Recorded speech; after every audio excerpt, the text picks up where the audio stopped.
গাজীপুর মহানগর টঙ্গী পূর্ব থানাধীন শিলমন বাজার সংলগ্ন একটি প্লাস্টিক গোডাউনে অগ্নিকাণ্ডের ঘটনা ঘটেছে।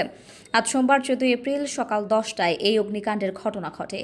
এ সময় প্লাস্টিক গোডাউনের সামনে থাকা মমতাজ উদ্দিন মার্কেটের 3টি দোকান পুড়ে ছাই হয়ে যায়। এছাড়াও পাশে থাকা একটি মসজিদ ও আশেপাশে স্থানীয়দের কয়েকটি বাড়ির ক্ষয়ক্ষতি হয়। আগুন লাগার পর স্থানীয়রা প্রথমে ফায়ার সার্ভিসে খবর দেয় এবং নিজেরাই আগুন নিভানোর চেষ্টা করে। এক পর্যায়ে ফায়ার সার্ভিসের 3টি ইউনিট এসে আগুন নিয়ন্ত্রণে কাজ শুরু করে। টঙ্গী ফায়ার সার্ভিস স্টেশনের সিনিয়র কর্মকর্তা মোহাম্মদ শাহিন আলম জানান, ফায়ার সার্ভিসের 3টি ইউনিটের 40 মিনিটের প্রচেষ্টায় মূল আগুন নিয়ন্ত্রণে আনে এবং 2 ঘন্টার প্রচেষ্টায় আগুন সম্পূর্ণ নিভাতে সক্ষম হয়।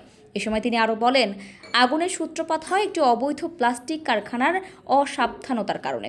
এখন পর্যন্ত ক্ষয়ক্ষতির পরিমাণ জানা যায়নি, তবে কোনো হতাহতের ঘটনা ঘটেনি। মোহাম্মদ আলামিন হোসেন, নিজস্ব প্রতিনিধি।